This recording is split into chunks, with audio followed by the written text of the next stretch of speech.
Hello everybody, welcome back to Drawing with Michael Farrar. Um, One thing I wanted to get across to you is the shape of things. And say in first grade, we did a tree about like this.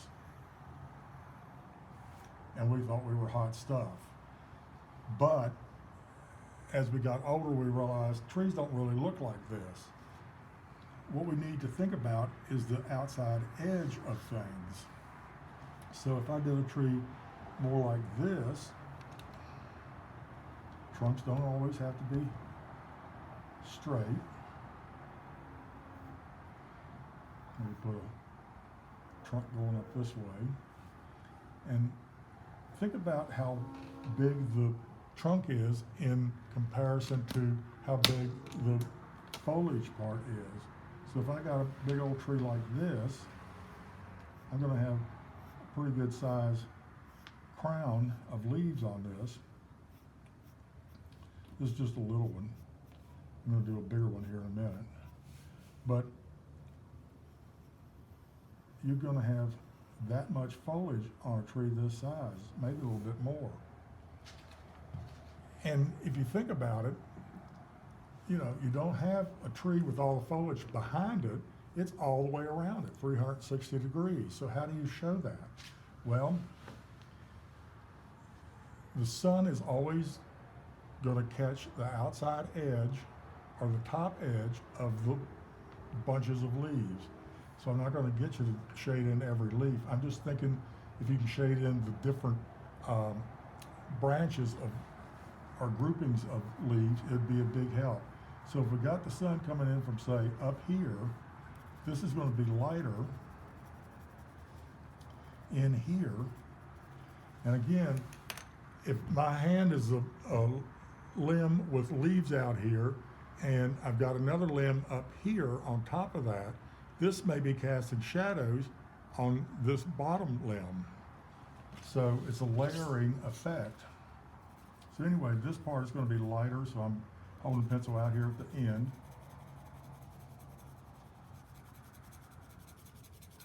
Trying to get some light in. You may have a little light hitting up here. I don't want to cover up all this wood that I drew in, but I want to lose some of it. And the way to do that is to go darker with my shading. And it's going to need to be a little darker anyway, because remember last week I said it's got to have a light and a medium and a dark value in everything you do. So here I am shading in the medium value. This can be a little rougher. It doesn't have to be smooth, because trees are not smooth.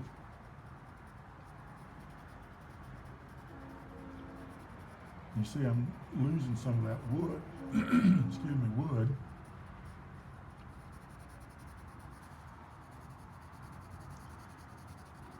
And of course, this part of the trunk is going to be lighter also, to an extent.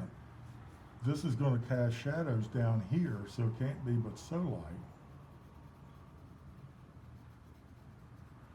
In real life, we don't have black lines around things. So I'm going to shade up about that value to get rid of that black line there. I'm going to start getting a little darker as I'm getting further away from the sunlight.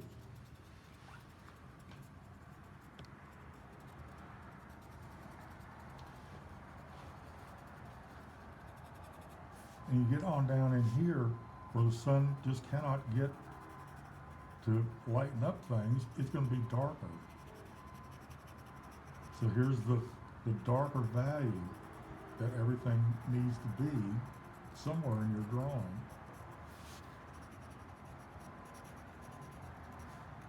Once I get the foliage done, then I can do the trunk likewise.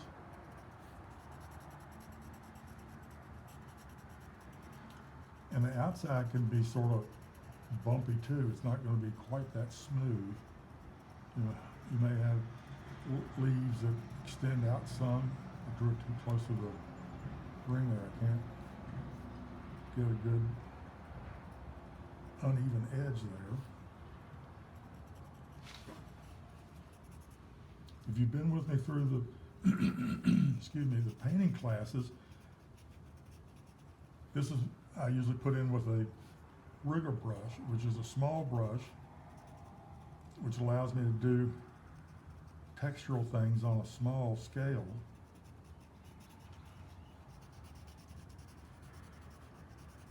We're filming now in the spring, and the trees are really going from flowery blooms into green leaves, and they're looking great. Although I wish they could stay in the flowery bloom stage a little bit longer. Amber, did you realize that the red buds are in bloom? Really? The real pinkish looking trees you see beside the roads, when they're in bloom, the bluegills are biting. Oh. They're fun to catch. Yes, they are. So anyway, Amber and I are anglers from way back. So I've got to darken this trunk. Stick a couple darker places up in there. And one thing I forgot to do is I forgot to leave some empty spaces, some negative, actually they're called captured negatives, are air holes in this tree, the foliage of the tree, to allow the birds to fly in and out. We have got a wreath on our front door, and before we have a chance to change it for the season, birds build a nest in it. And I thought it was a wren or something. It's a very small bird, and the eggs are not as big as one of my joints. And there was 3 in the nest, and they were multicolored, you know, like a pink and a blue, looked like Easter eggs. Huh. It's a cardinal. Oh. And I've seen the mama, I haven't seen the papa, but it's very small. I mean, the whole bird is probably only about this long. I didn't know they started mating so young. But anyway, there she is on her nest. And I looked yesterday, and she's got 2 mouths she's feeding. So the third one hasn't popped out yet. On your wreath on your door? Yep. That's awesome. Yeah, we've been going in and out of the garage door so we don't bother the nest. Yeah. Anyway, now I can go back and make some air holes. These erasers are wonderful. It's the same thing as this white eraser, but you can get a lot smaller area erased. So I'm going to go back in and erase a couple air holes into this tree. This would probably be a tree in the middle ground.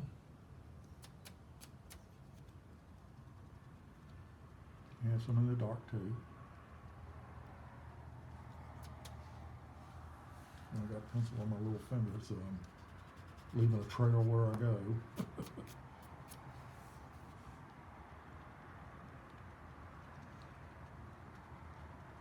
These are random.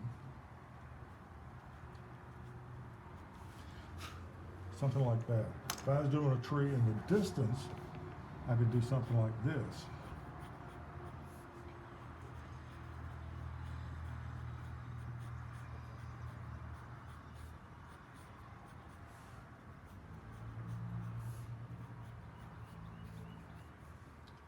And you want the tree to look like it's grown up out of the ground, not cut off sitting like that, but you know, have the ground sort of like that, and maybe have a big root or 2 coming out.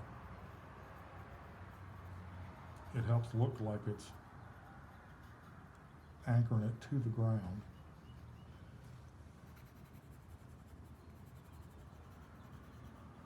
Something like that. Okay, so in the distance you could put foliage on this tree by doing something like this. Architects do this a lot. Artists do this a lot.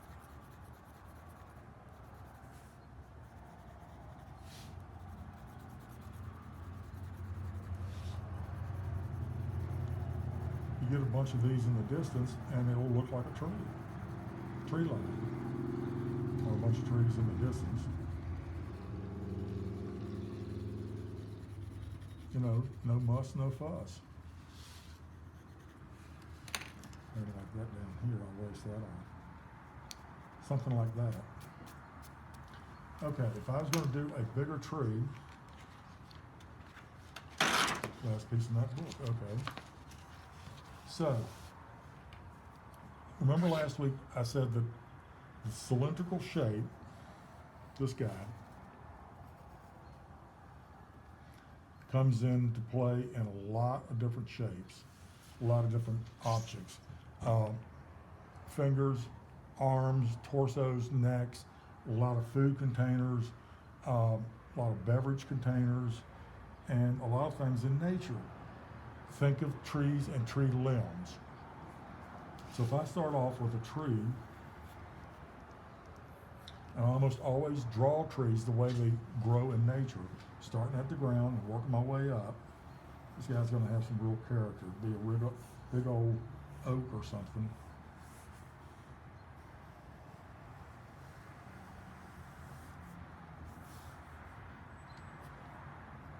Maybe a split trunk,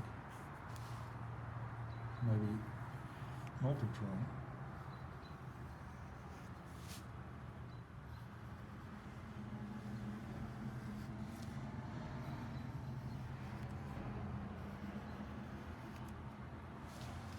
Okay. Just like if we were doing a watercolor painting, we have to imply the texture. We can't do like acrylic or oil painters and glob on paint to make it look like it's a rough bark. We have to fool the eye with just marks we make with a pencil.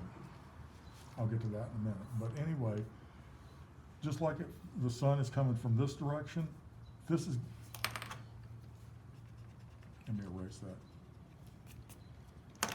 This is going to be the lightest side, getting the most light, and as that light tries to turn that corner and go around this circular shape, it's not going to succeed because light always travels in a straight line. So this is how you manage to get that three-dimensional look.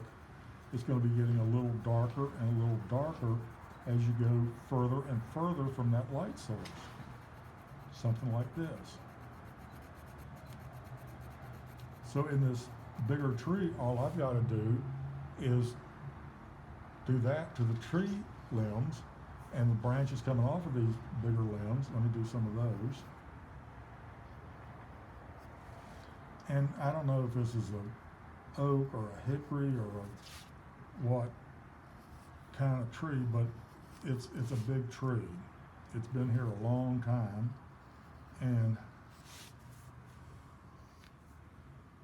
so it's got some character. It's got some curve in it. It's probably going to have a hole in here where a branch fell off sometime during its long life.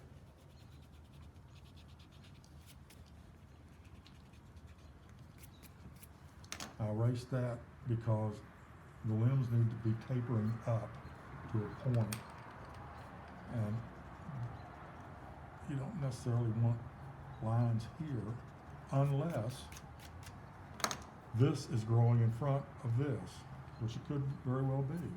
I'll leave that one. Get another one going here, maybe behind that.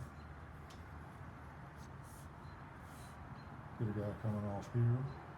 I used to love to climb trees. Mm-hmm. I think I quit when I was about 20. No, seriously. I quit. I was probably in junior high when I quit.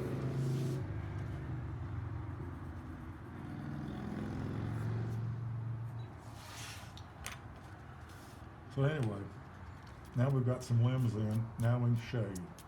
So let's say the light is, I mean, you can have backlighting and you can have uplighting and downlighting, but it's always easiest if you can do it from the left or from the right when you're first starting out. So let's say this guy's going to be lit from the right. So this is going to be the lightest side. Let me shade this in. Again, I'm holding the pencil out here at the end. And since the bark is growing this way, I'm going to make all the marks this way.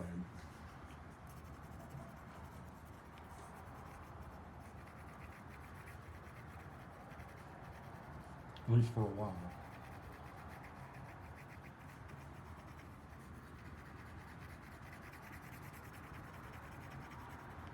Before I get too far, I think I'm gonna go ahead and erase this. Looks like there's a can or something floating in the sky or amongst the tree. This is gonna be a dead tree, by the way, no leaves. Or maybe it's in winter, no foliage.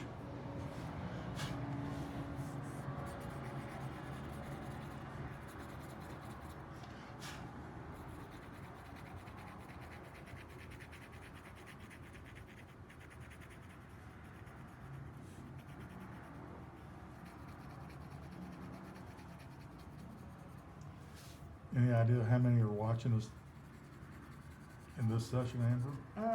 I know the first video we had, I think it was 112 views. Great. So, I hope they all came back for today. yep, we'll see once we post it. And guys, don't forget, we both want to see what you're working on, so send in some pictures. I was going to say slides. I think slides are dating me anyway. I'm gonna make this limb a little bit fatter while I'm at it.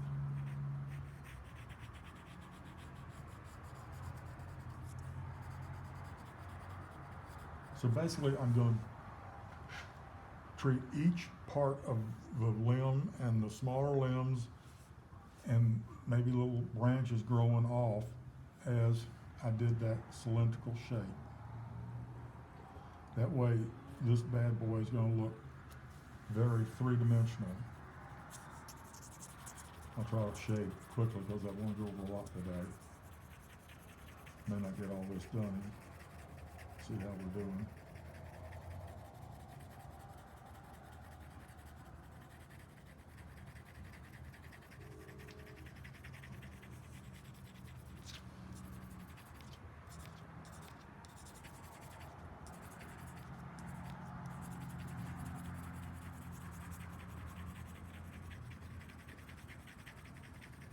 You know, I've told you some of my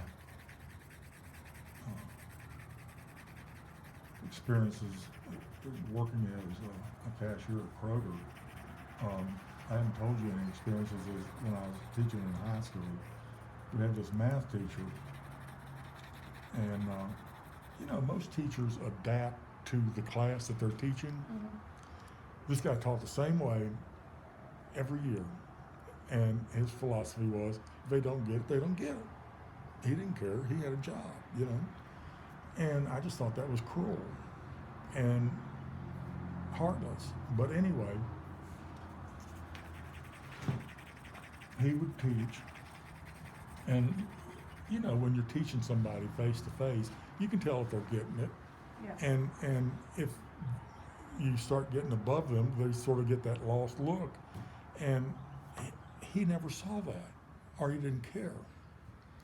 So anyway, he would stand up there at the head of the class and he'd scratch his ears like this. His ears stuck out anyway, and he sounded like Gomer Pyle.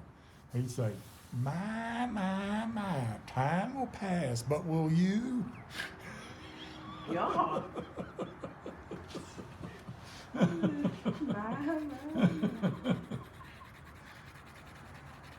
And that was when you were in high school, or were you taught it? That's where I taught.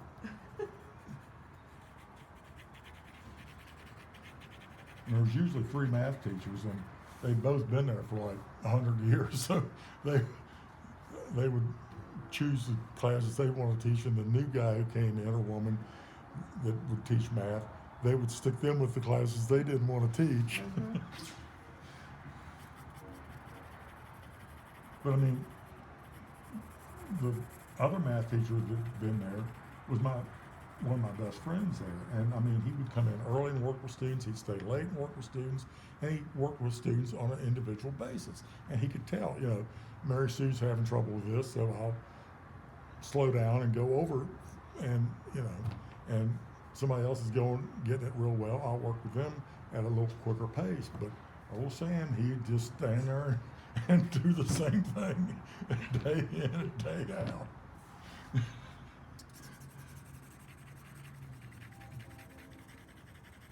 And if it was cold outside and the class was sitting there, you know, like this, he'd leave the windows open. He didn't care. I mean, he was As long as he was comfortable. clueless.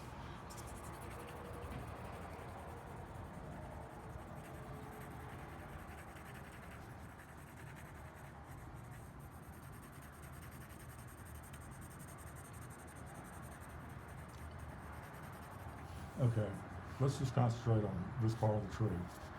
So I'm going to darken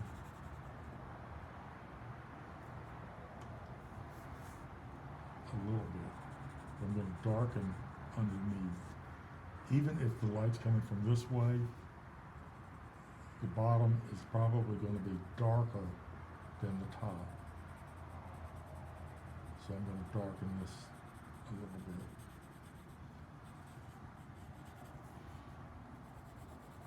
I'm going to go ahead and darken this trunk right in through here to make it look like this is growing on the far side of this trunk.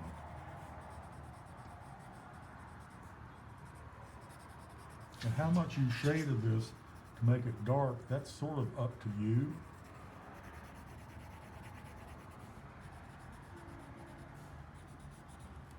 Again, since the light's coming this way, this will be light, and over here is going to be darker. This could be in shadow from this guy, at least part of the way up.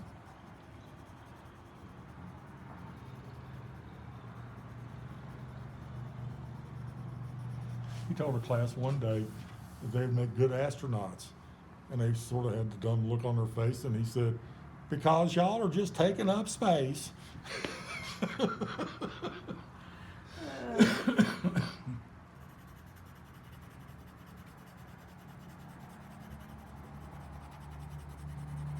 Now, when I was in a government class in high school, the teacher would fling erasers at you. If he thought you weren't paying attention or talking or anything, I mean, he could hurl those things. He was a football coach or baseball coach one. So anyway, I'm darkening up the far side of these limbs.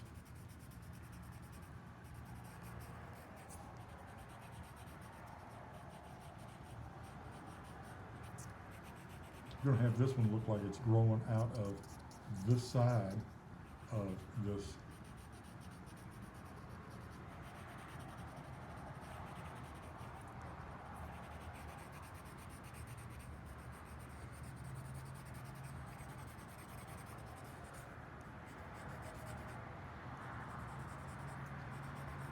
This could be behind it. So again, I'm going to make this big limb darker and make this back here a little lighter, so you get the sense of here and there.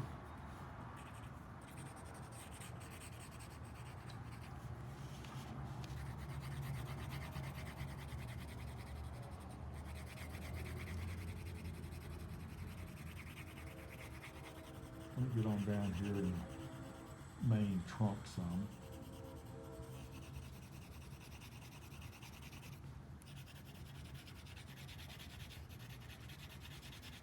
Some trees have a smooth bark, some have a real definite pattern, some have a rough bark. We're going to go for rough on this guy.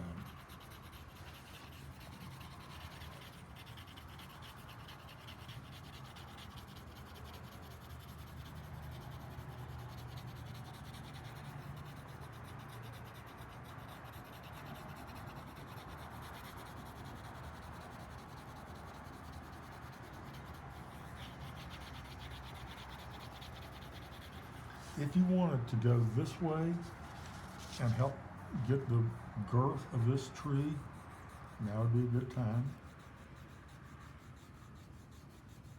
I'm just going to concentrate on this instead of doing this whole thing. I won't spend my whole class today on one big tree. The thing I'm going to show you next is called contour drawing. And it's a good way to practice getting your hand and your eye in sync. And it's harder than it seems like.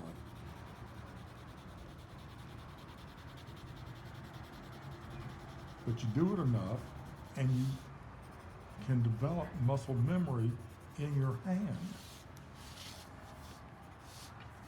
I'll curve this a little bit more.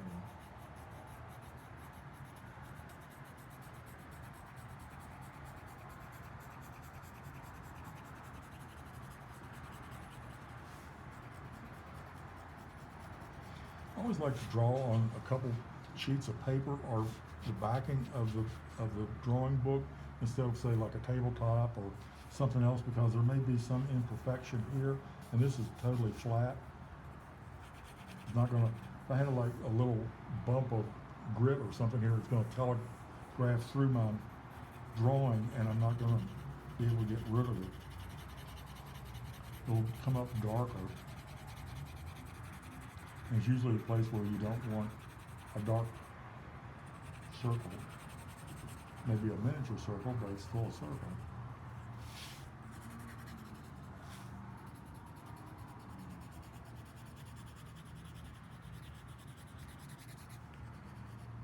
Okay. This is where a limb used to be, and it just fell off. Or somebody cut it, and then it rotted out, or squirrels got in the tree and made their nest or something.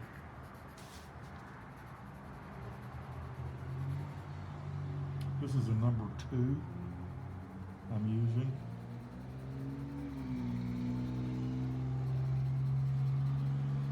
My go-to pencil. I'm going to try this one. It is a different brand of number 2. And yeah, I can get darker with it. Good. Try to get the sense of depth into this hole. Okay. You can do marks like this and get the sense of texture in the bark.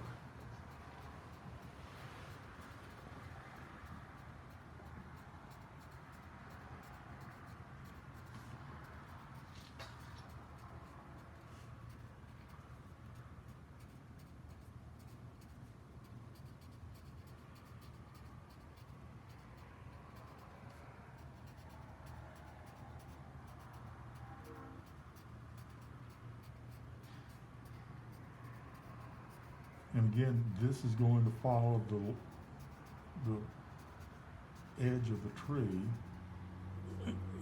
In other words, you don't want to go straight up and down. You want to get that curve going like that.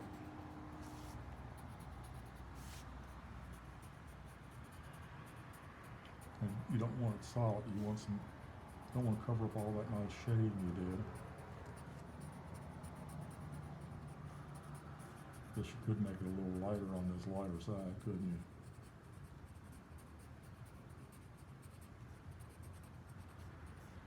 But that's how you can shade in a tree and give it texture and give it character and make it look more realistic.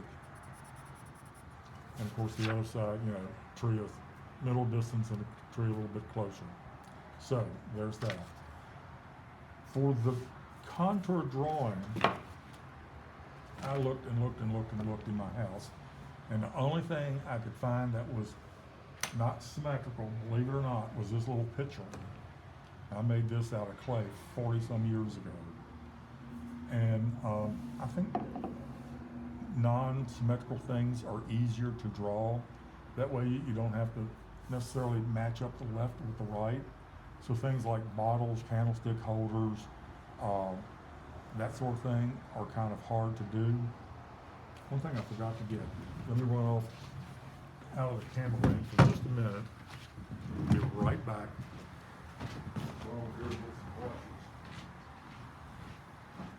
And with these, I won't have symmetry by any means.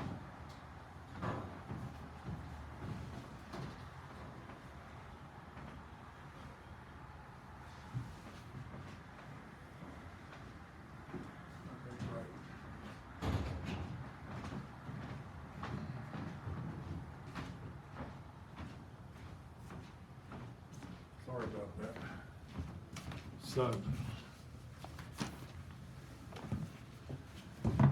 the deal here is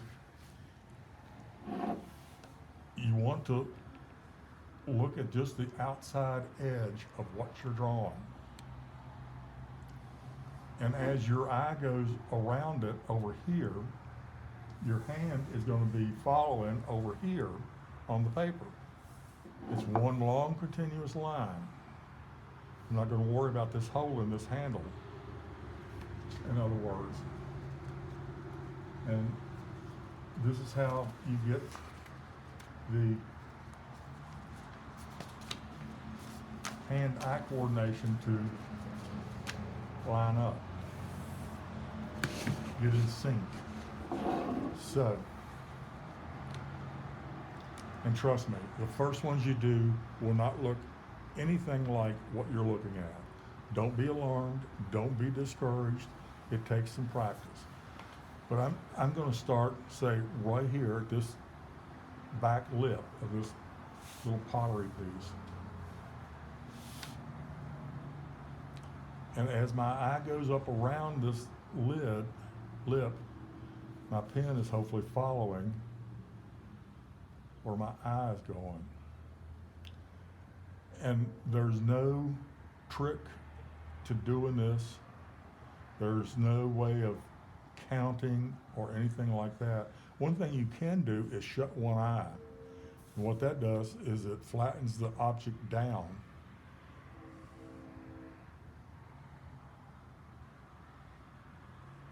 I think one of the hardest things there is to do is to finish where you started. And obviously I didn't, this line should have touched this line, so I'm off.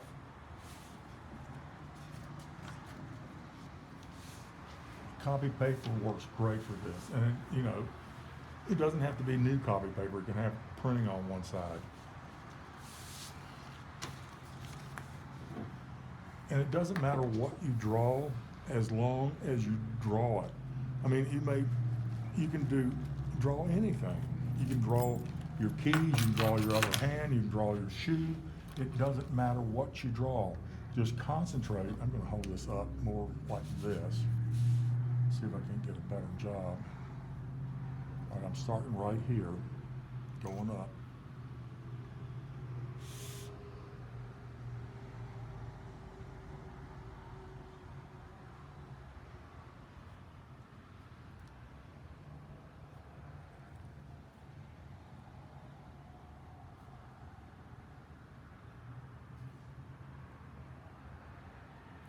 And you're probably asking yourself, well, why do I need to learn this?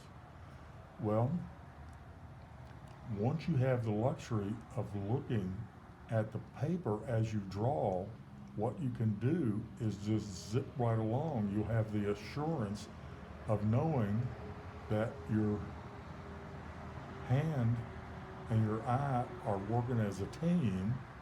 This is my thumb.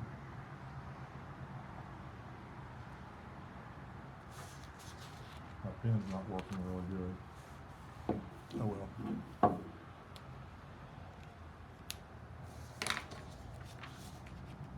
I like to use pens because I think they flow better on the paper.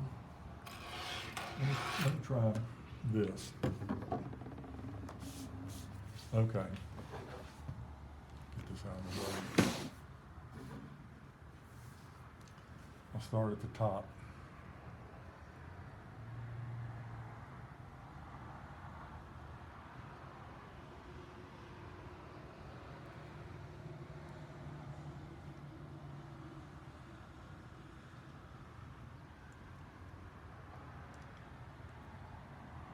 Another time you're looking at the detail that you normally don't see.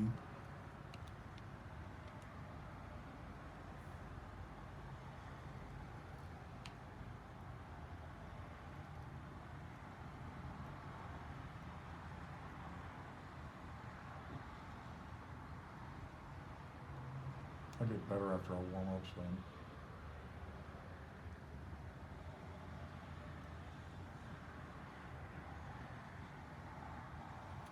But it's just like any muscle. If you don't use it, you get flabby.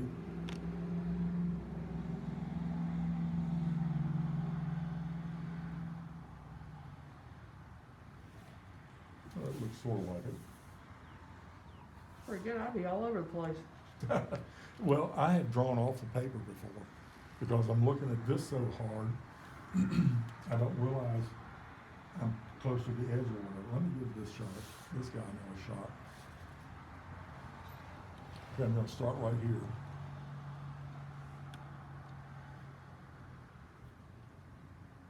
Tilt a little bit more.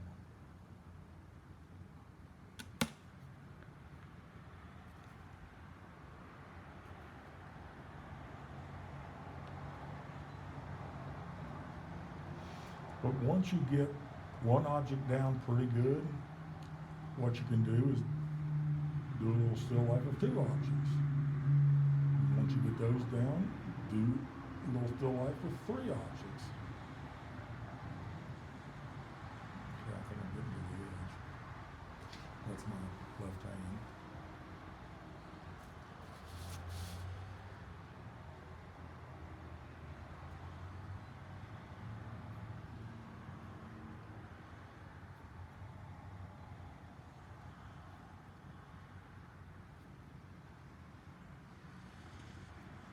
Oop, that should have touched that.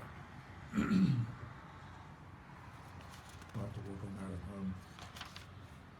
Let me try the keys.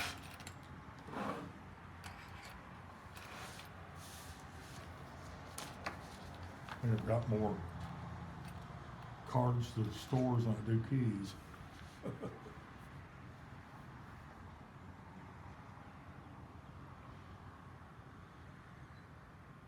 A lot of keys are symmetrical.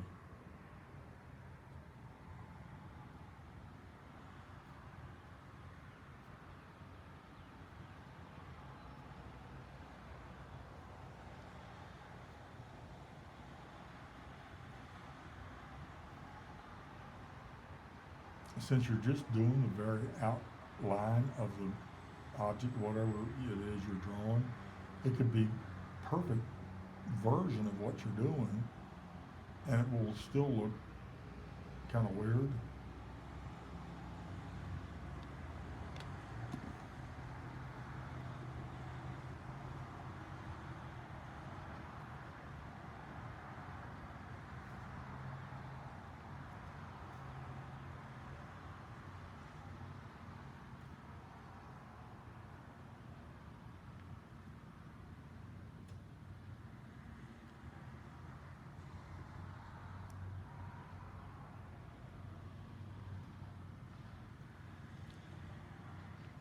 But if you practice this an hour a day, drawing different stuff every day, you will become a better drawer, I guarantee it. I'm rusty as an old nail.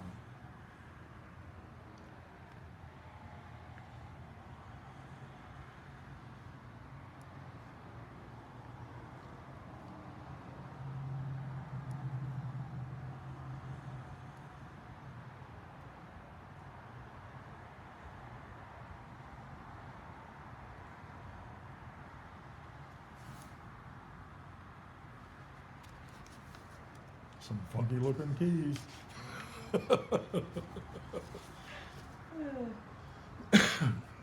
But you know, this is this, this is this, this is this is this little part of this key, a little skinny. Those things are always a bear to do, but they're pretty symmetrical. Okay, enough of that.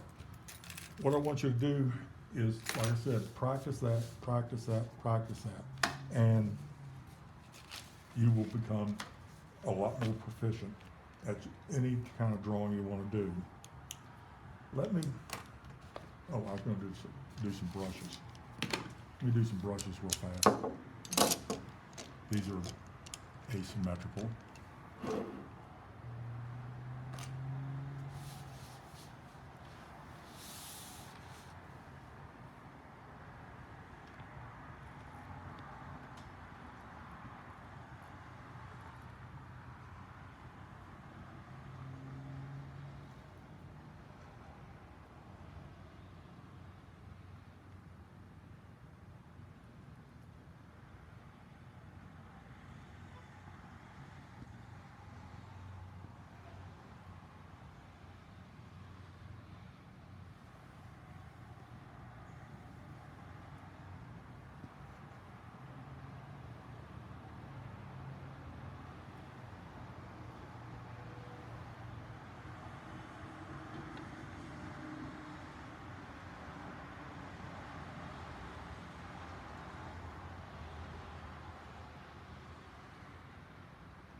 Well, the brushes sort of look like brushes.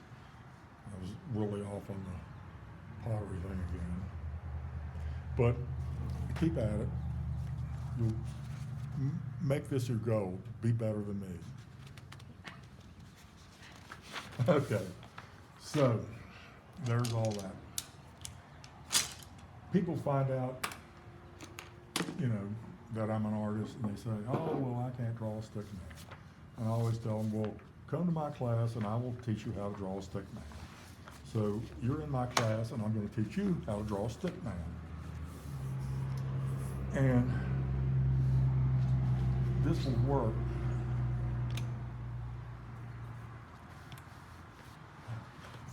for, there's several different ways to draw the human body. This is the first way I'm going to show you. So if we get a stick man,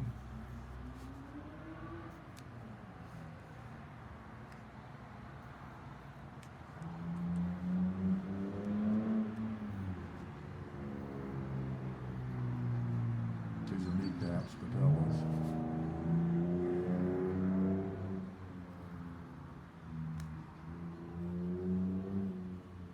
Most people don't draw feet big enough when they draw feet. Did you see the thing on the news last night about Tiger Woods and what speed he was going when he wrecked? No, I've seen stuff on it, but I didn't see the speed. It was like 78 miles an hour, 84, somewhere in that. It was almost twice what was posted.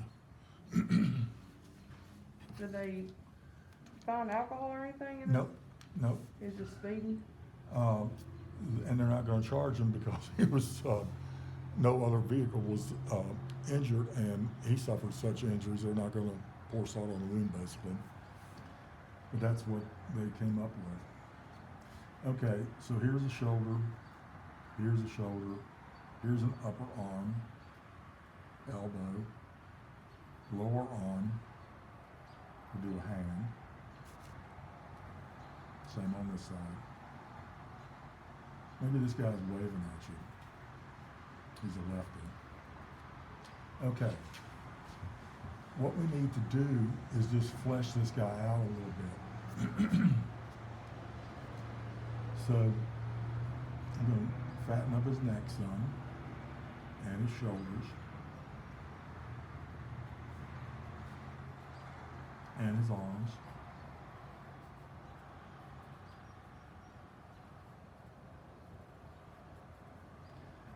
And if you get to the hands, first think of mittens and the thumbs point back towards the body like this.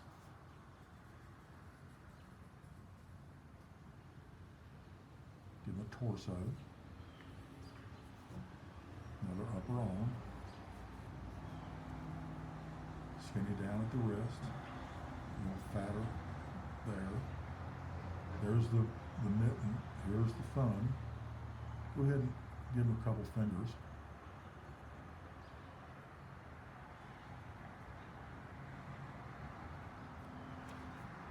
Thighs.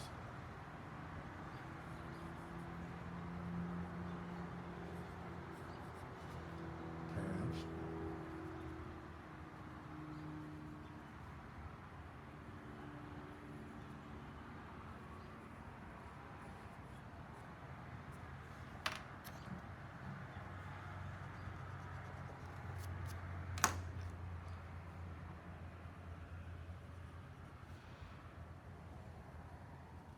Bigger feet.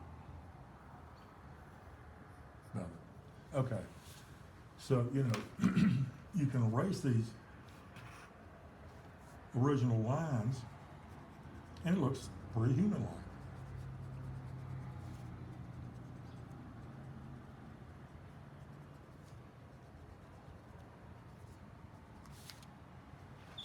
I'm going to drop the head down a little bit so his neck isn't quite so long.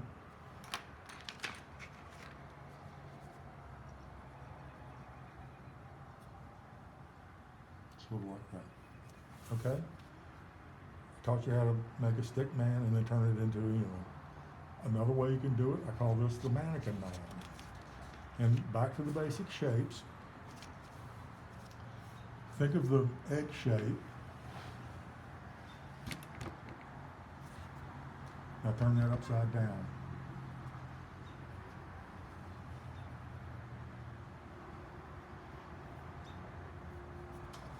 Think of the cylindrical shape.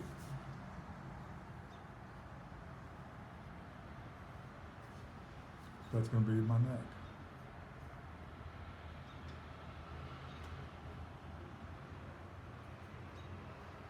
Same shape for the torso, but a lot bigger.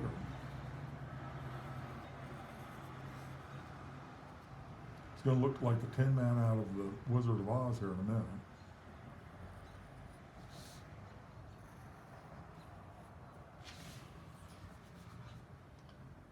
Upper arm.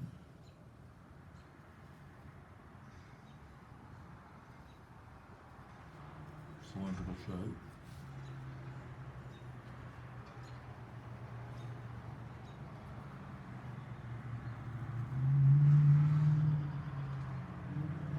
Let's have him reaching down this way.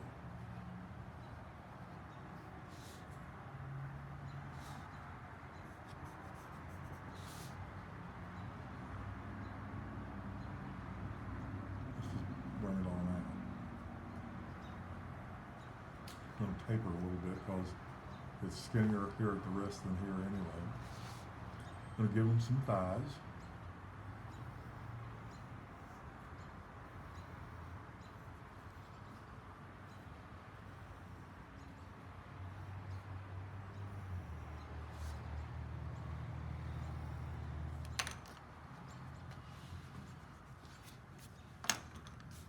There's patellas again.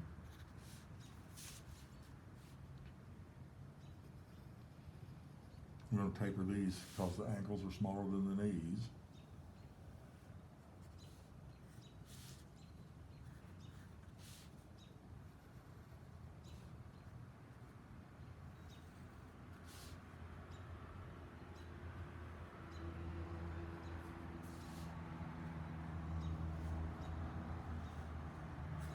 Okay, now we need to go back and sort of round him off more so he's not so robotic looking.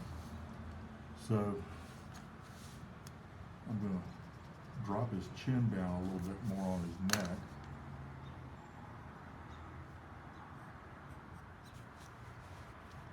And bring this out. Bring this out. This is going to be a little thinner here, and be thinner here, something like this. And again, I'm going to do a mitten.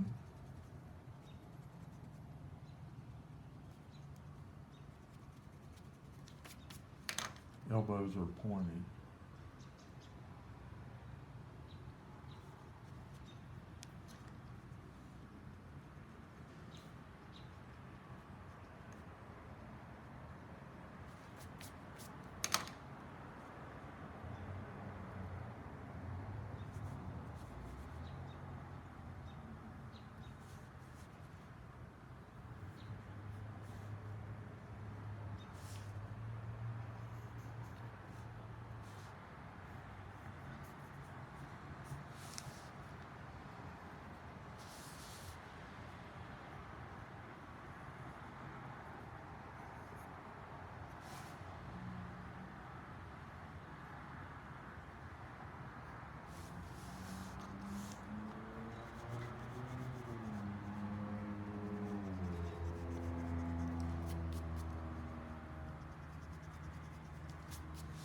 Remember last week when I said I'm always cross-referencing myself when I'm drawing?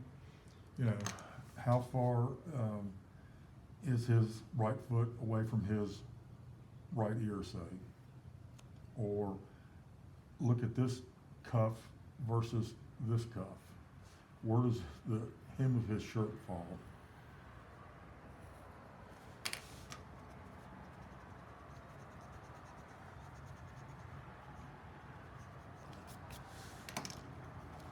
These things just help you get the body lined up correctly.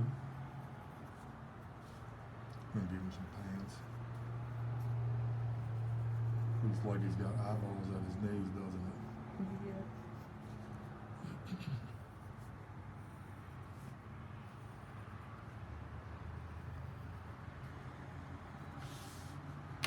Okay.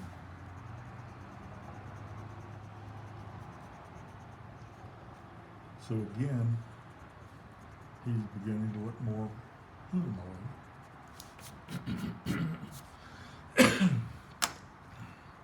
I don't know what it is. I don't cough at home like this. Maybe something's in bloom out there that's getting me. Why I changed this foot is because it's pointed straight at you. It's called foreshortening. And I always think of the not the statue, of the poster of Uncle Sam, you know, I want you. And the hand is so much closer, the finger looks huge, the hand looks big, but back through here, because of the perspective, this looks shorter. That's the best way I can explain foreshortened perspective. So,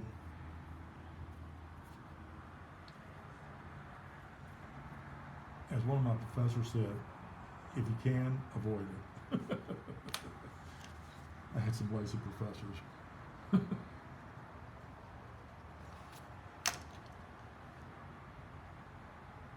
Okay. Now remember last week when we did this and we established this as a measuring unit, we used the smallest thing in that composition, which was the little Dixie cup. Well, when we're doing the body, we're going to do the head, from the very top of the head to the bottom of the chin. So what I'm going to do with this sheet of paper is I'm going to make my own ruler like I did last week with the Dixie cup. I want to see how close I was to this. There's 2, 3, 4, 5, 6. Most people are about 7 heads high, so this guy's a little short. One way you can get around that is just mark it off.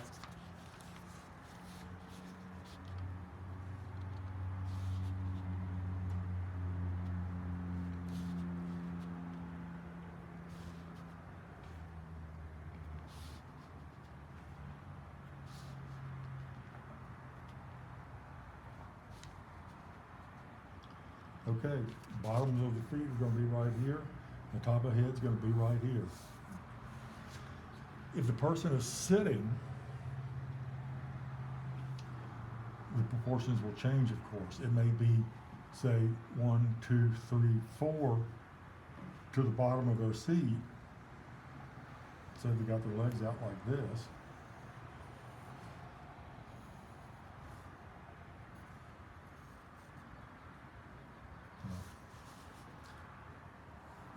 Let me start over. What you can do, you can take that same measurement like we did last week, which is this long, you can count it off. Say from the back of the seat to where the knee bends, say it's 3 or 2.5, whatever. And then from the top of the knee down to the floor, you can mark it how many heads tall it is. This way, you're always going to be in proportion. If I did a figure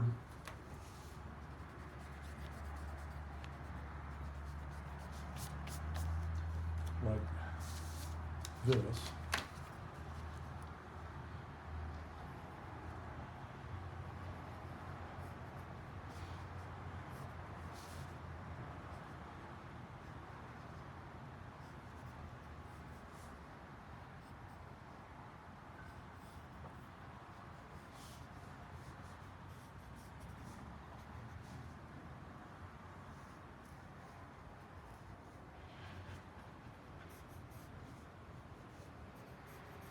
maybe out of proportion, but That's not the point I'm trying to make in it with this exercise.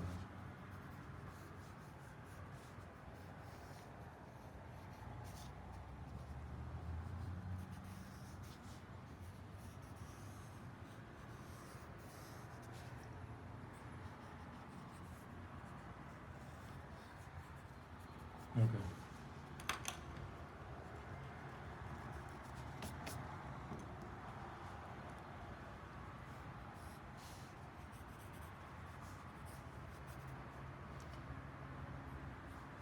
Now you can ask,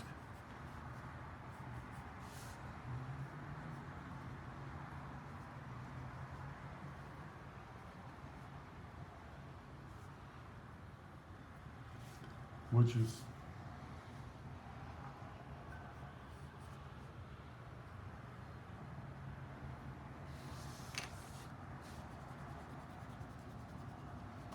further left or right?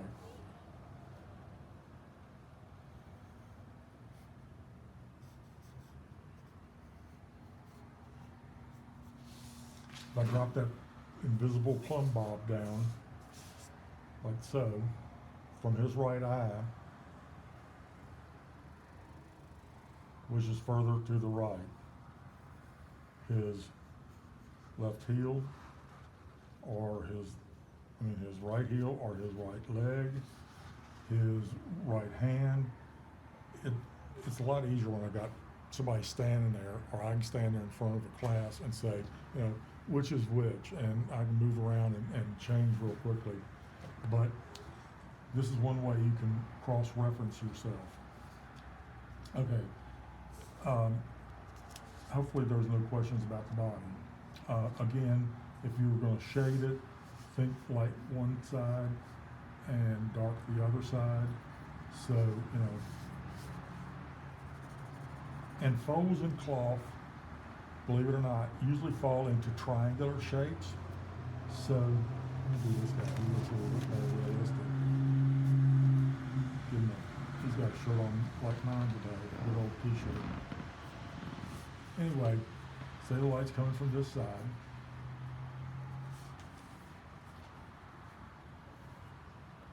Say he's got some lines coming in like this, and where his hand is, it may be a line.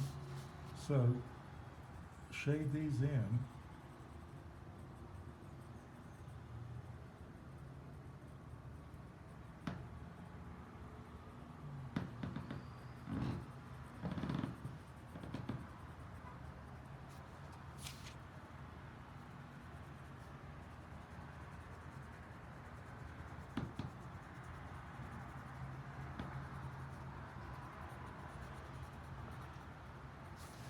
This is going to be a little darker.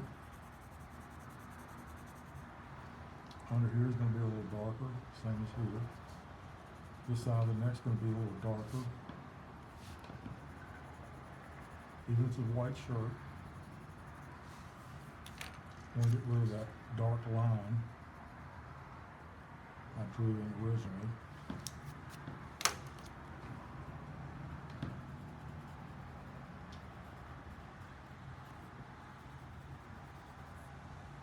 Okay, looks a bit better. Say he's wearing jeans. These are going to be pretty dark, new jeans.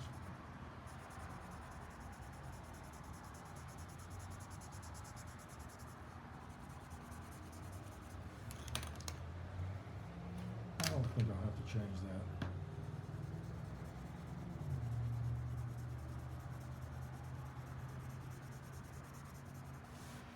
Maybe a little crease in here where the knee is bent.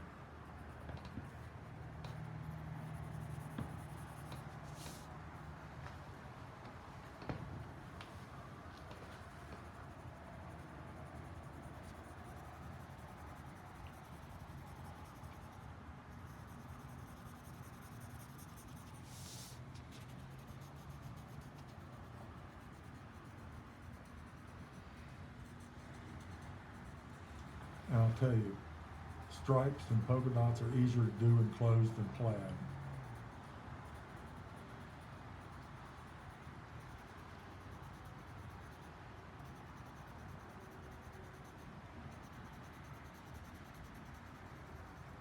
Actually, it's easier if you set up a model of the kind of cloth you're going to do. If it's somebody wearing a shirt or something, it's a lady wearing a shirt, sit in front of you, or take a picture of them, or put a mirror in front of yourself and look at where the folds are and how it drapes over the shoulders and the breast and the stomach and whatnot.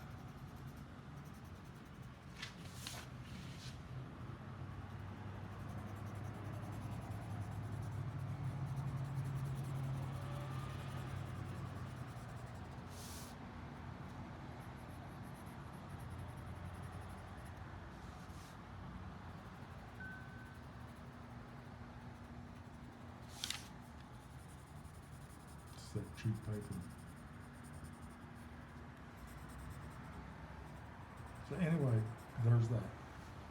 So I've shown you the stick man, the mannequin man, and then how to properly size off the body with the head. Now I'm going to show you the head in a step-by-step manner. So you can always refer back to this. And let me use this pad. In 2013, my studio got flooded, and I lost a lot of stuff. I lost new materials. I lost hundreds and hundreds of old drawings and paintings and things. It was depressing. I'd say that's a lot of time and money that. Yeah. Okay. So I'm going to go with the basic shape of the egg upside down. And you know, some people have sort of squarish faces or heart-shaped faces. I'm just doing a generic face. These are rules of thumb that artists have used for centuries. And I'm actually going to draw the next one a little bit bigger so you can follow along better. But to sort of locate the eyes and the nose and whatnot, I want to draw two lines like this through the center of the head. Most people think the eyes are up here, and they're not. They're in the middle of the head. Now, this is somebody looking straight at you. If you want the head to look like it's looking down,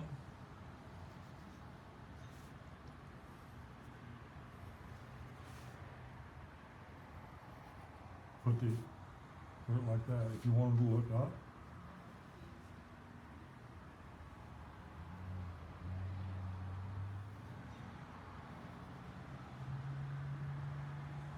now they're looking up. You've got a full face, you've got the 3/4, and then you've got the profile. And you know, the profile is just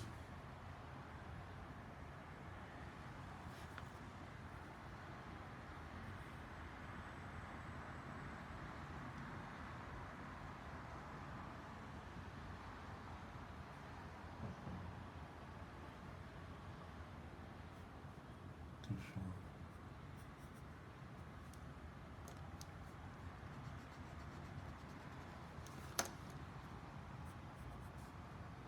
The eye's going to be about here.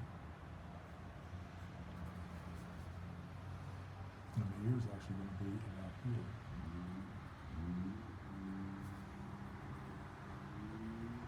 So this is the profile, and the 3/4 where you see part of the other eye and part of both sides of the mouth. But straight on is what we're going to concentrate on. The eye itself is a ball, a little smaller than a ping pong ball. But we don't see all of that because we've got the upper eyelid coming in and we've got the lower eyelid coming in.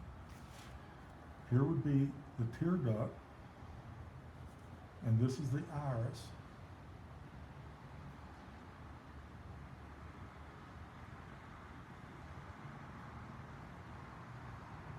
this is the pupil.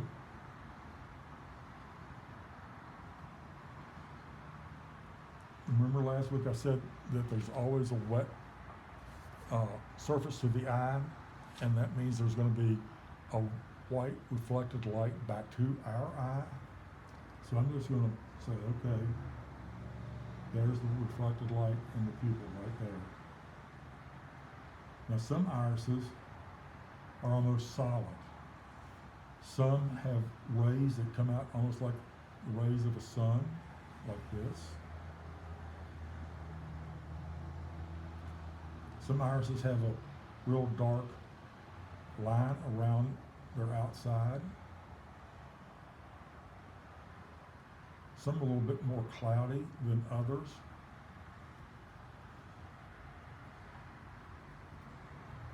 If you're like David Bowie, you'd have one brown eye and one blue eye.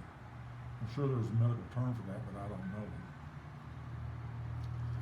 Since the eye itself is round, just like a ball,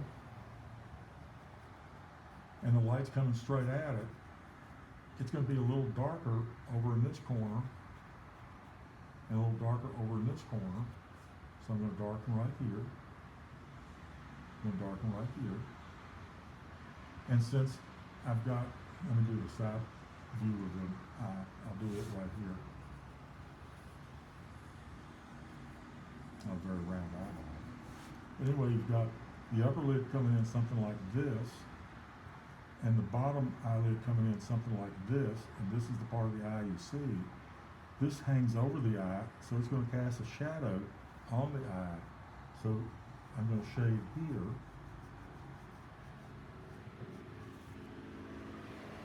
Like this. And you can look at somebody or look at yourself in the mirror, and you'll see above the eye, this is the eyelid. It's shaped up over the eye like this. Orientals, this does not show. Westerners, it does show.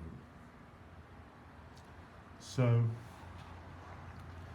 generally speaking, there's enough room between the two eyes for a third eye. So what I'm going to do, I'm going to put one eye here, one eye here, one eye here.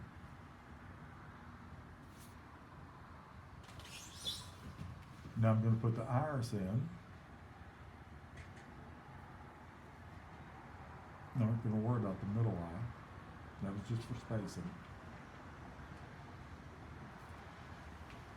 So it's going to look about like that. These iris are too large, so what I'm going to do, I'm going to bring the upper eyelid down a little bit like that. Looks a little bit more normal. So here I am in the next step.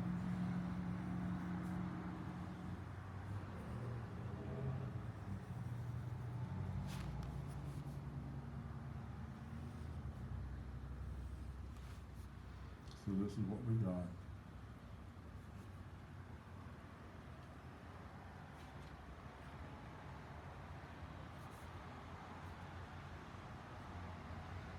Huge eyes, like those Japanese characters they draw all the time. What are they called? They're like cartoons. Anime. Anime or something like that. Thank you. Amber's up on this stuff. I am not. So anyway, here we are with the eyes. We need to go with the nose. Oh, before I go too far, you can use the eye as your ruler in the face. So if you've got your eye here, from corner to corner, there's my measuring. You can measure from this side of the head to this side. Or you measure from this side to the middle of the nose or this side of the nose. You basically are using the smaller unit as you go. So we started with the head, then we're moving to the eye as a measuring unit. Now we need to go with the nose. The nose is sort of triangularly shaped. So I'm going to put a triangle here.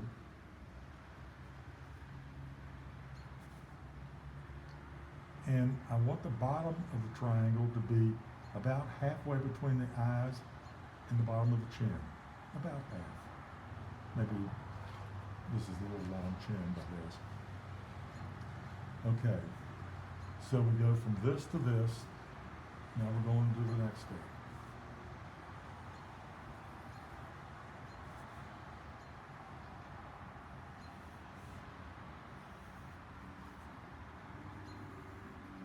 Got to do my line.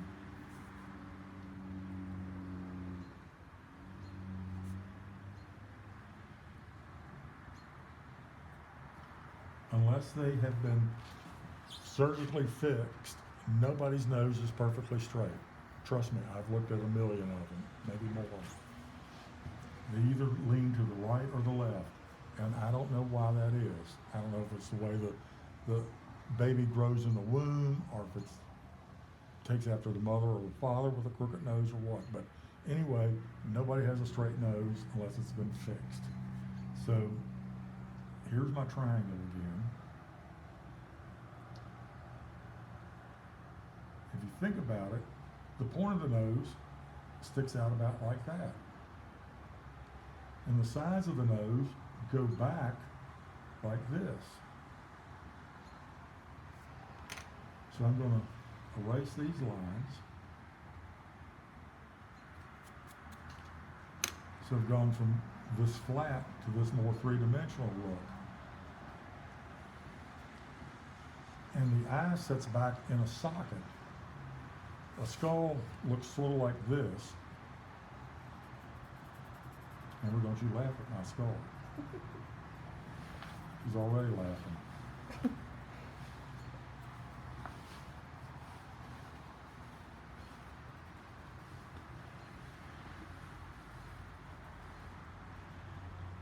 This person didn't have very many teeth and not very good teeth. Anyway, the eye sits in, I'll do it before I shade it in. The eye sits in here, and it's held in place with nerves and muscles. And so from the side, here's the brow, indentation for the nose. The nose comes out, nose goes back, nostril. Here's the hole where the eyes sort of floats around in. And there's the iris. There's the pupil. And it's held in here, like I said, with muscles and nerves. So, you've got to get the sense that it's back here in this hollow, this socket. So one way to do that, let me draw another head here, since this is a step-by-step job.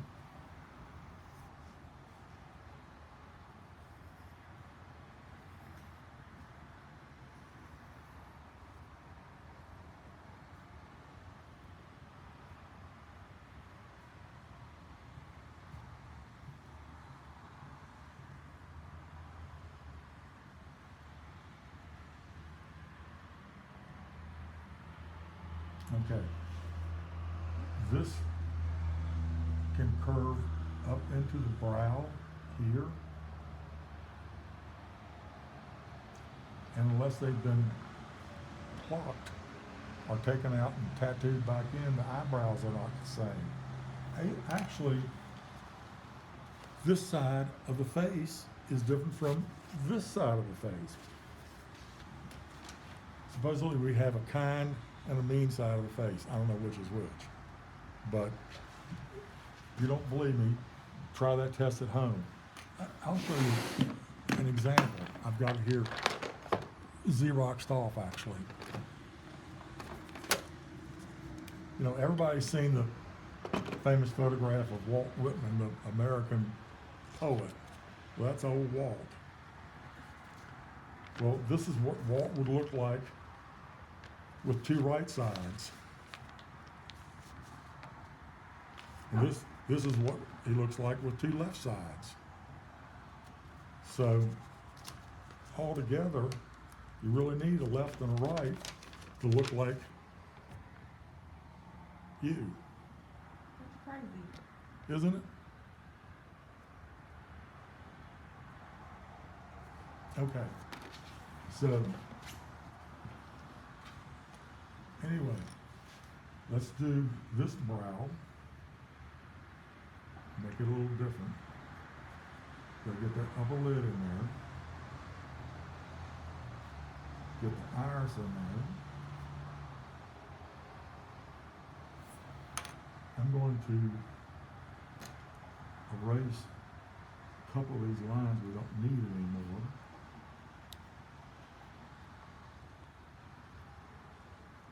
They were just for helping us get placement.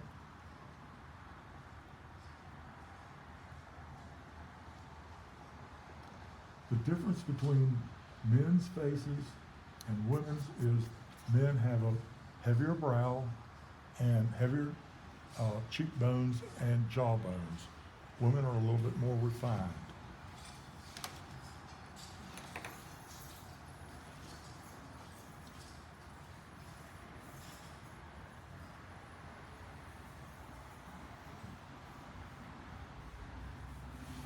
Okay, so back down here.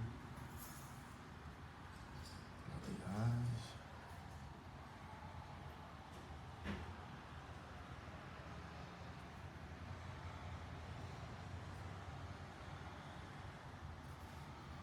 Got the nose.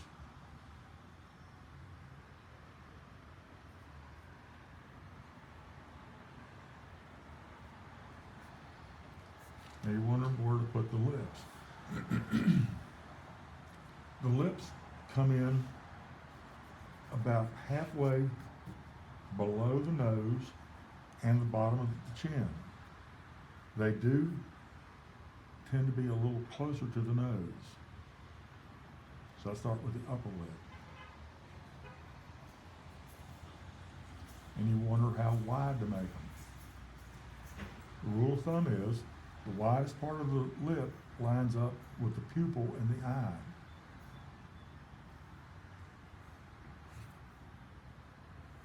If I draw this a little bit further, here's the upper lip. Here's the bottom lip.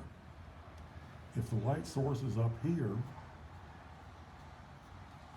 this is going to be in shadow. So when I shade a face, I always make the upper lip a little darker than the bottom lip to help this illusion along.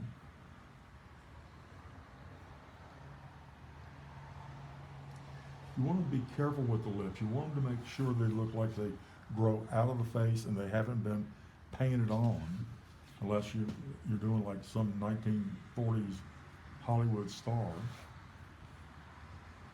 or starlet.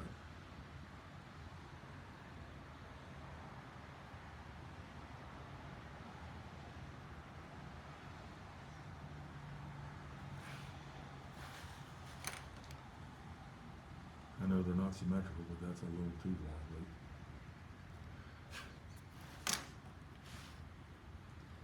You know, everybody, excuse me, everybody and his brother has seen pictures of Abraham Lincoln, and even he said he was ugly, and he wasn't lying, but he suffered from some disease.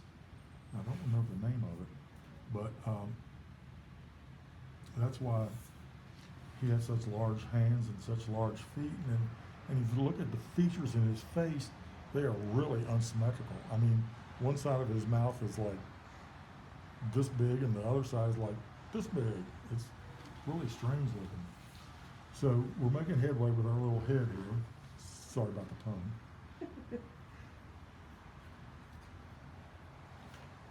Get some more eyebrows drawn in here. Okay, now you're wondering, well, where do the ears go? The ears line up with the top of the eye and the tip of the nose. Something like that. Now here's a depressing thought. As we do get older, our noses get bigger, our ears get longer, and our feet keep growing. So that's why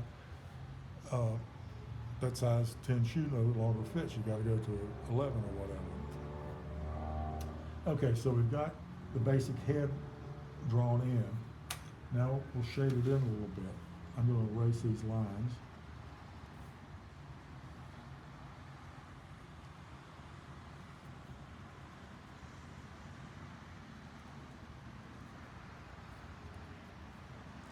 I'm going to change this jawline because it got like a Jay Leno jawline.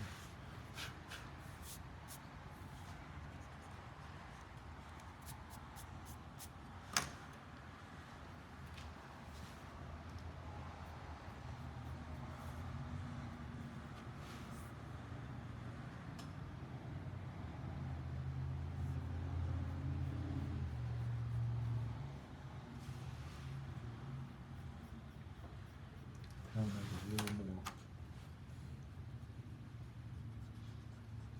feminine.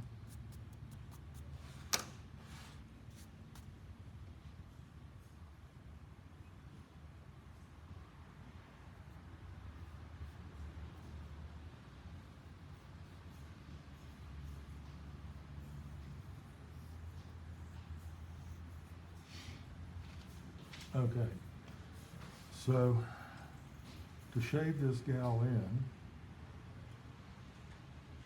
I'm going to go ahead and do the pupils real fast. Leave a little white showing, get that sense of reflection.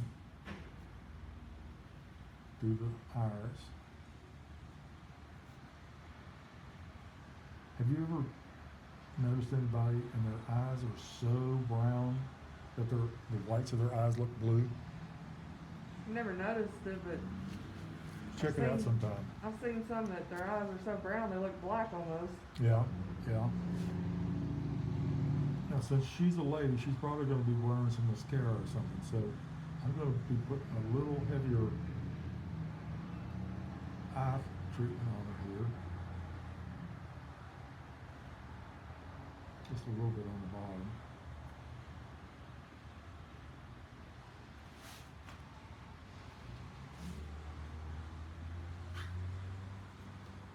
Give her some Brooke Shields eyebrows here.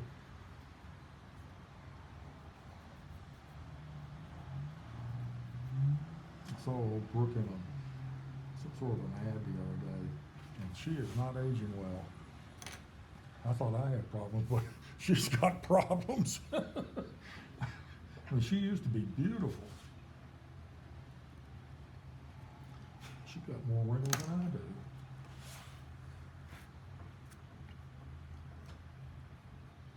Okay. So let's have the light coming from the right. So even though this is lit well, this eye's got to be pushed back into that socket a little bit. So I'm going to make it a little bit darker. Particularly up here in the corner.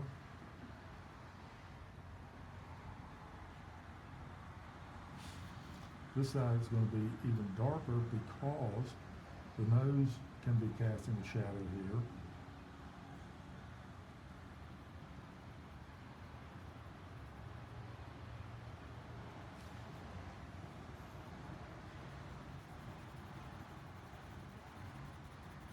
All women like to have high cheekbones.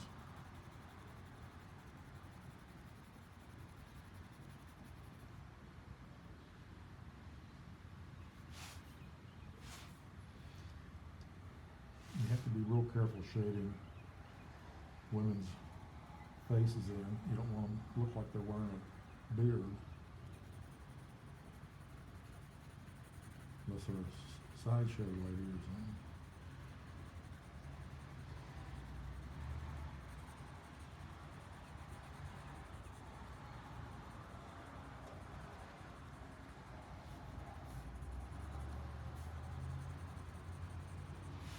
And her chin's going to be a little darker.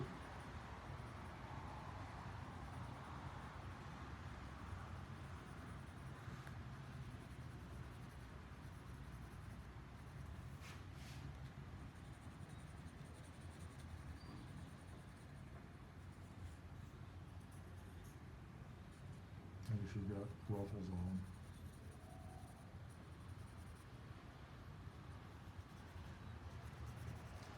Okay, now, once you get the hair on, the eyes in the middle of the head makes sense. I'm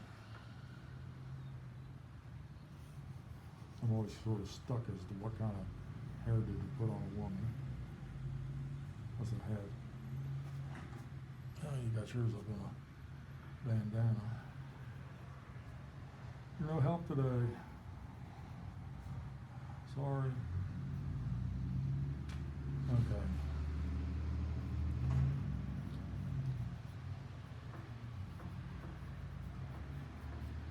Give her some earrings, some loops or something.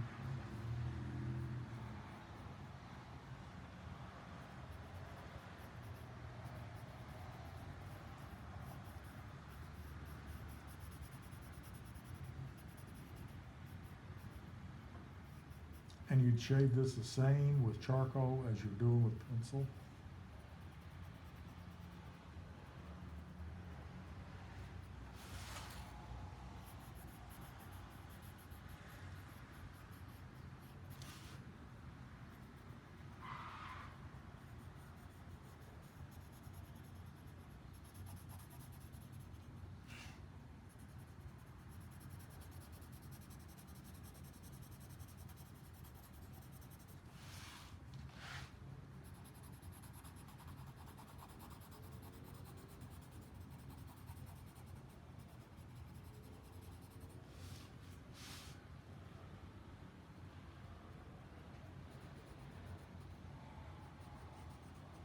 I'll tell you a funny story. I worked with this guy one time, and he always reminded me of the Pillsbury Doughboy, except he never laughed. And the guy was 38, and he was still a virgin. Well, he kept telling me about this beautiful girl he had seen a picture of. I mean, he saw her, and he just couldn't put her beauty into words. Well, she went to a mall and had one of these glamour shots done. So he got up the nerve and he asked her for one of these pictures. So she gave it to him, and he brought her to work and he showed me. And she looked pretty nice, you know, dark hair, nice features and everything. And he was just like, oh man, if I could just go out with her one time. And we were working the same shift, and she came in the store, and he said, there she is. Well, she had not gotten spruced up for a glamour shot again. She had straggly hair, she was missing a couple teeth, she had tattoos on her neck and her arms. And I'm thinking, Wayne, you could do better than this, man. You could do better than this. But he just had the heebie-jeebies for this gal. And the difference between what she looked like in real life and that glamour shot was like day and night. Totally different. She must have paid a lot for the makeup job on that one. I don't know. And the added teeth. Yeah. I felt sorry for Wayne. He died, never having been with his dream woman, or any woman. So anyway, that's sort of how you could do a face and head in proportion. So, let me move on to the next thing, which is perspective. And I'm gonna, this is the only time I really draw with a sharp pencil. And I've got a couple of them here. And I'm gonna use a ruler. Remember the first day I showed you, the basic shapes are triangles and circles and egg shapes and like this and this and the box.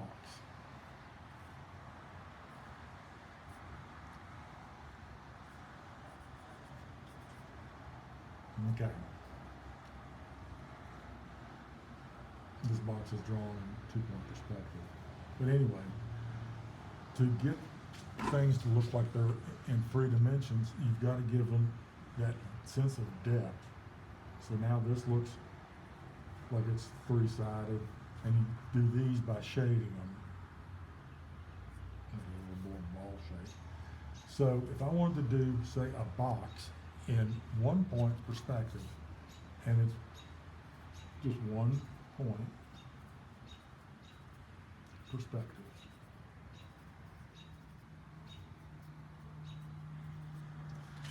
We've all driven down that long straight stretch of highway, and it looks like the road merges out there in the distance to 1 point.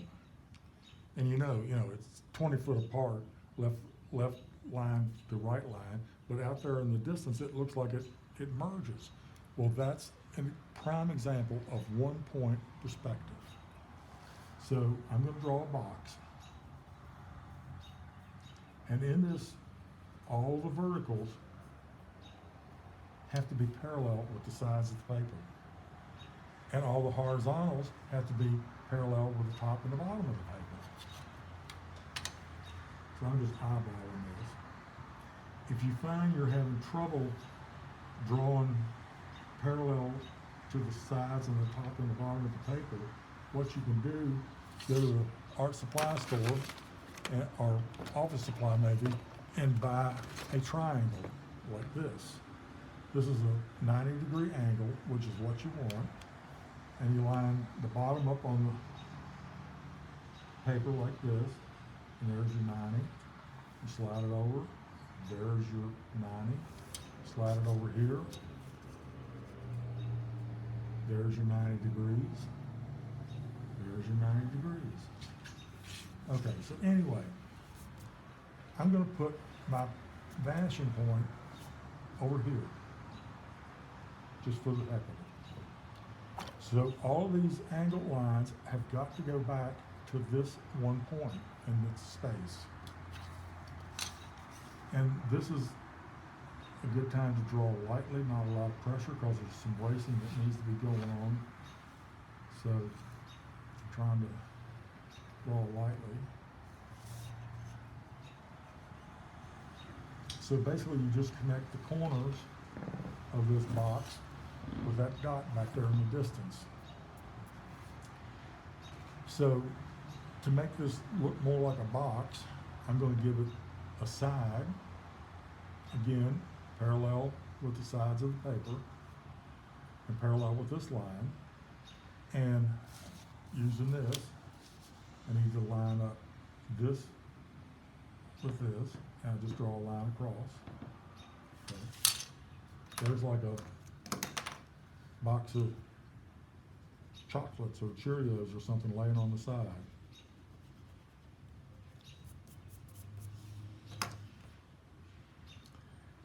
And you're thinking, well, what can I do with that?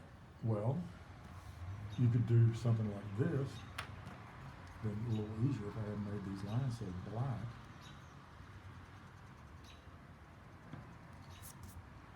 I'm going to curve this line, curve this line, curve this line. I've made a book laying down flat on the table. See it?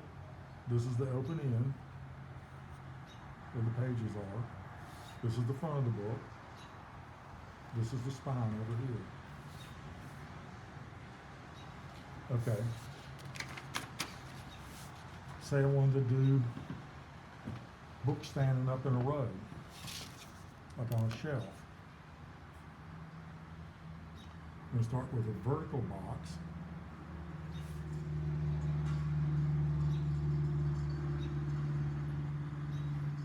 Like so.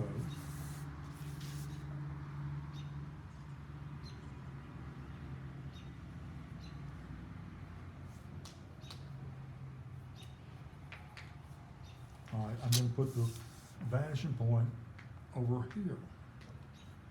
So all the angle lines have got to go to this little point, in the distance.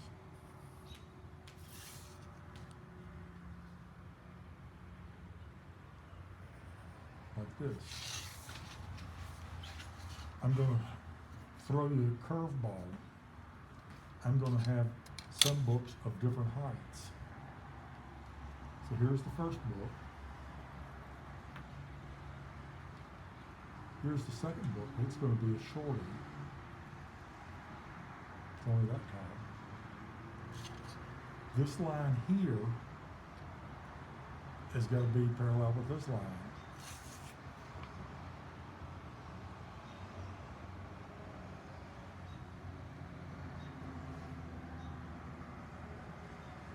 Like that.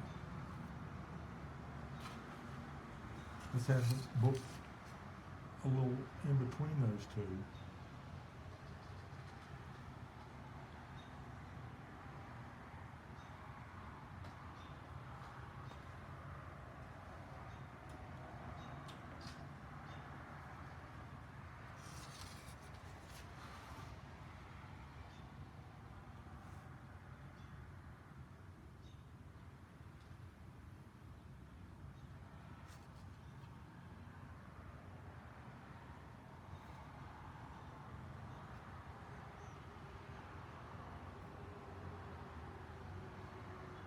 I made a mistake.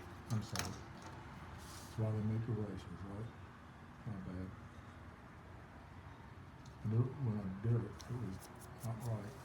I've got to give this book a front, the spine. Here's the spine. This is the back edge. Now we'll do the next book. This line's straight like this one, but this line angles back to here, like this line, and this line did. Now I'll do the in-between size book.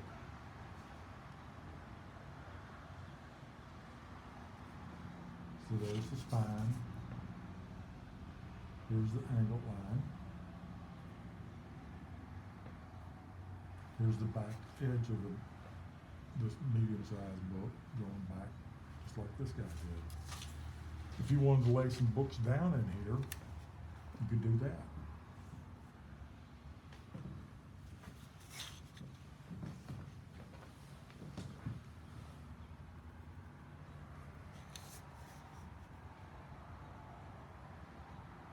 All of these angled lines, once again, have got to go back to this one spot, this one little point.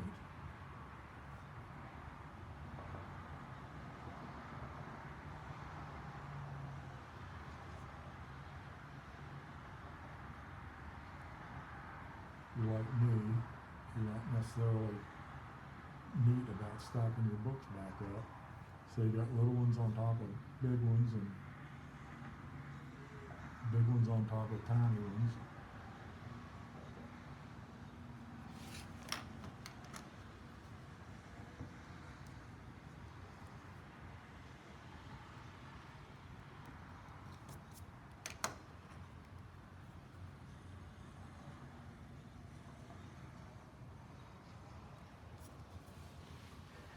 Make sense? Okay. If you wanted to do a really long box, like roses come in, or a lot of houses have fluorescent lighting in them.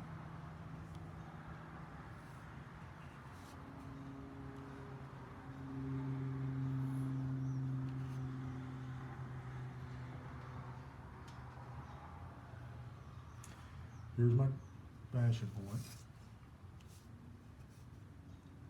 There's the first corner.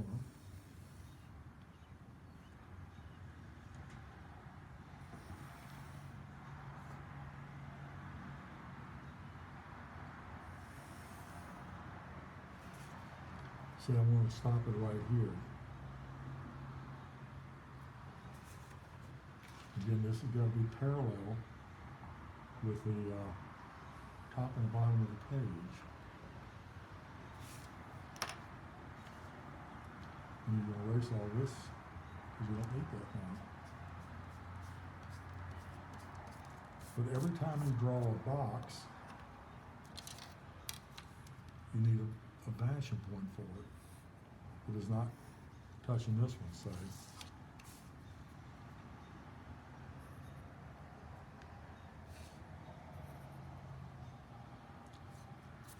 Take that back. You could use this same vanishing point. It would look like this.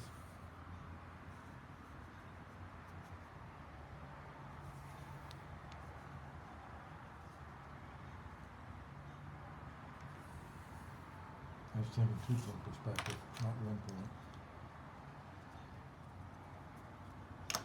So this box is only this deep.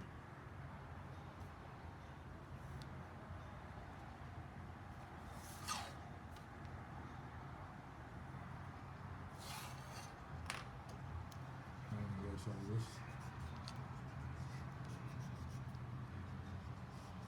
If you had a box up here, go to that same vanishing point, this is going to look like it's overhead.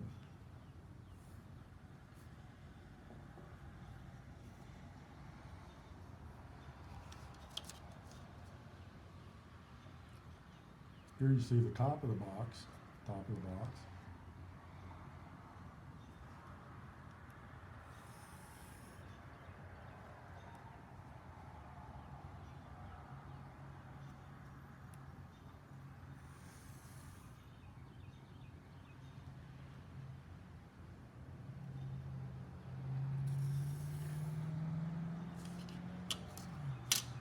Stop it right here, sorry.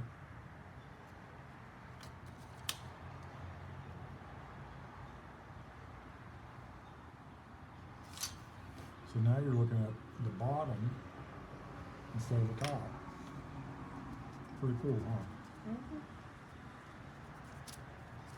So anyway, you can take this knowledge and you can do like a street scene if you had a mind to.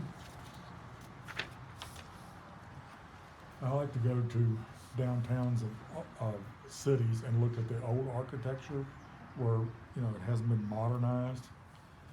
But let's say we had, let's put the vanishing point on the horizon. Let's say this is the left curb.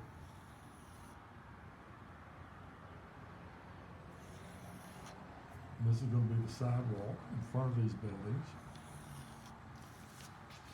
Now, to make these lines on the sidewalk look like they're laying down and not standing up, they also have to be, the cracks in the sidewalk, the expansive joints, they have to be parallel with the bottom. So draw these in like this. This will keep them looking like they're laying down flat instead of getting ready to fall off the paper or something.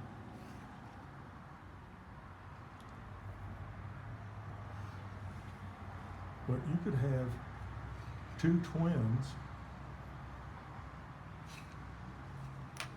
That one is crooked, copy it. And you could have one standing right here,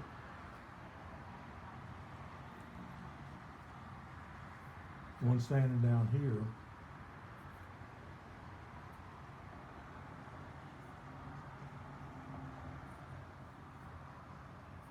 teenager, not very good posture. Okay. Have one standing down here.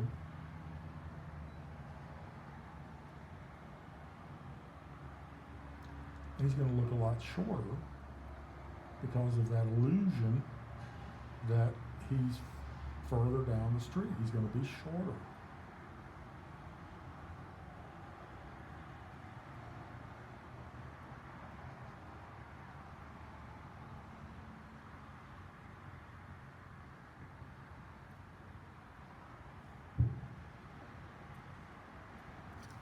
Like that.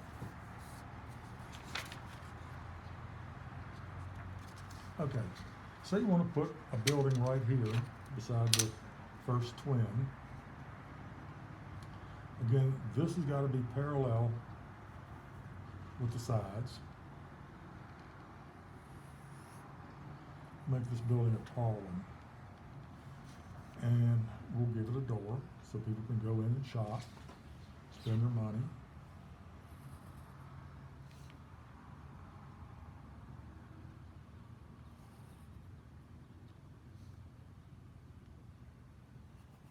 Here's like a display window. And again, all the angled lines have got to go to this vanishing point. So that means the top of the door, right here, the top of the display window, and the bottom of the display window.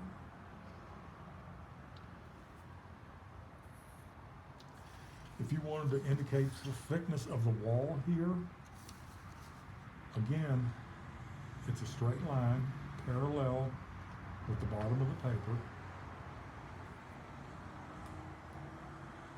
Back like that. This guy's straight up and down again.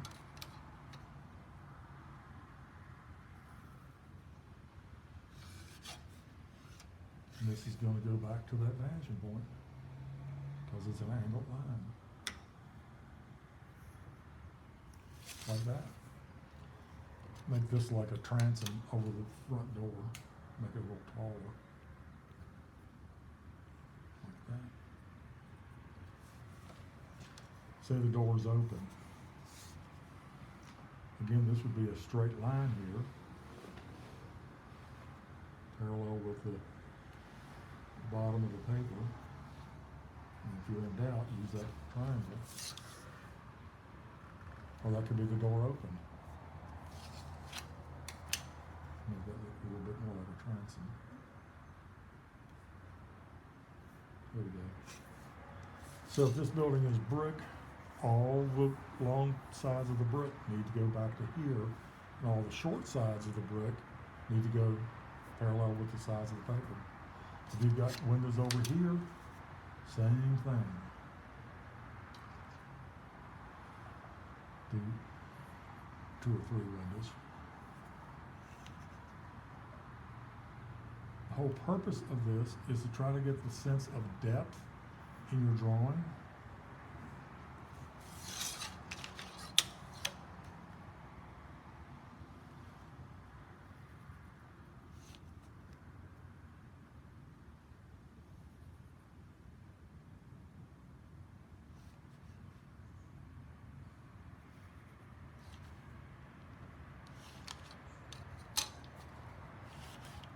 I like a flat ruler so it doesn't get caught on the edge of the paper and won't move. But oh well. I don't know if you can tell it or not, but this paper got wet on this corner, so just color it and buckled up. Probably should have tossed it. But this can be neatened up a little bit. You know, if you're just looking at this building straight on, you got the door,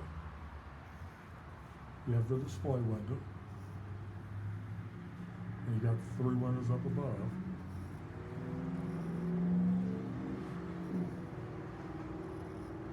No big deal, but everything's flat. I mean, you can shade and shade and shade and it still looks flat. If you've got, do Joe's up here.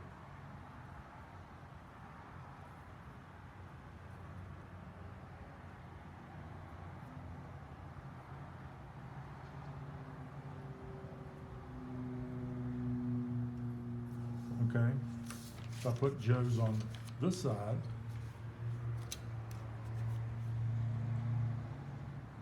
if I'm standing right here, the S is going to look shorter than the O and the J.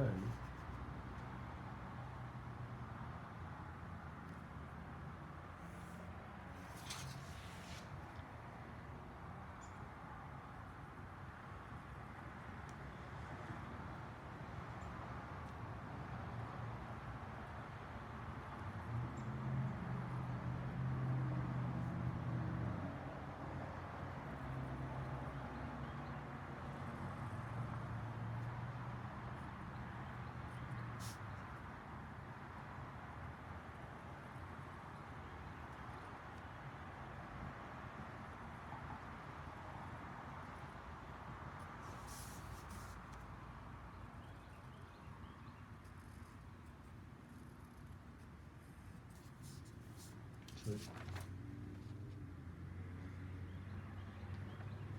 And you can draw, you know, more buildings down here, and everything is just gonna be getting smaller and shorter as you get closer to this vanishing point, giving you that sense of being able to walk down into your drawing. We'll skip a space here. Have an alley here where the motors hang out. So there's the side of the building. Now we've got to draw the front of the building. If I had a longer sheet of paper, it wouldn't be at such an acute angle, but this is what I picked up, so this is what we got.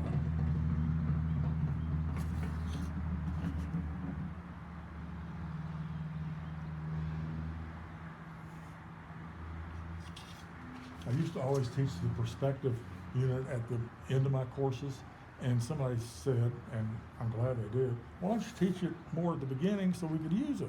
I'm like, why didn't I think of that? You know, duh, why, you know, I could have had a VA. But anyway, next week I will teach you how to do the 2-point perspective.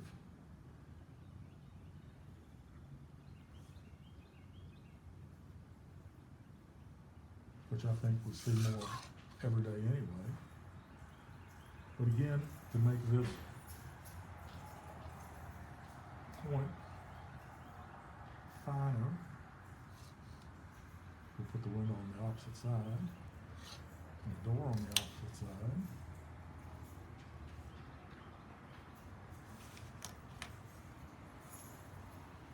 You can get fancy and put, you know, awnings out and little fake balconies and wrought iron and all, you know, all sorts of stuff. It's your little world that you're drawing. You're the creator. You can make whatever you want. You can do the line down the middle of the road. You could use a bigger sheet and do the buildings on this side. So you could have, you know, not just like an old West town where they build all the houses on one side of the street. Have you ever noticed that in old Westerns, all the buildings are on one side? Yeah. But anyway, no feng shui out there, I guess. Yeah. So, you know, be creative. Have fun. And practice those contour drawings. Don't get rusty like I did. I'm going to do a couple more. I've got to be better than what I was. Warmed up some. Let me try that Windex bottle again.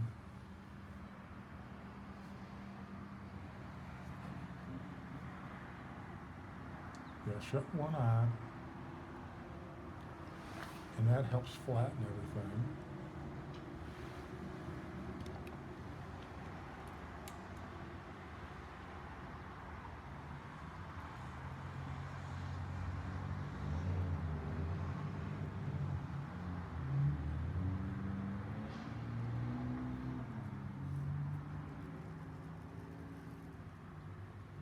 But these little lumpy things I just drew, that's where your fingers go when you're squirting.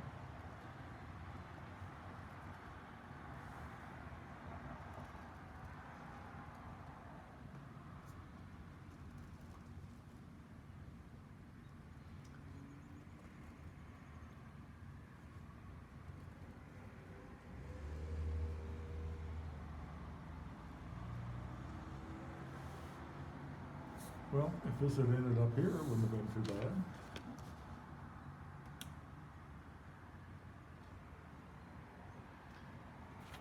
You know, if frogs had wings. Tell you a funny story. I used to get together on Tuesdays or Wednesday nights with a group of artists, and we would draw from a live model, nude. We weren't nude, they were. And I always did contour drawings as a warm-up. And I was using, I don't remember what brand of pen it was or what kind of paper it was, but I would stop every so often to get my hand and my eye in coordination, and it would leave a little dot like this. Every time I stopped, it would leave a little dot. And some of these I matted and took to art shows, and you know, they were very nicely done. And if I could find some, if they weren't all in storage, I'd bring you in and show you what I did. But anyway, I had one like this, and the guy said, "This is a copy. This is like a computer copy." And I said, "No, it's not. I drew it one night in class." And he said, "What are these little dots? That's got to be computer jet ink, you know, whatever." I said, "No, that's where I stopped with my pen so my eyes and my hand could get in sync." He said, "No, this is a computer copy." He never did believe that I drew that. It was just a little drawing, you know, about the size of a postcard. He thought it was computer. Yep. Oh well. So, draw, draw, draw. Have fun. Next week it's 2-point perspective. And I'll show you all the tricks I know. And if you want to buy a good book about perspective, this is one of the best I've ever come across. It's a Walter Foster Artist Library Series, Perspective, by William Powell. It's just a little skinny book. But I mean, if you want to learn how to do perspective, I'm going to show you how to do perspective down and dirty. Real simple. See, this is 1-point perspective. They drew a table. I just did boxes today, but you could do a whole room. This is the 2-point perspective. They're doing books. I did books in 1 point. But anyway, I will do 2-point next week, which I think is pretty cool. So, have fun drawing.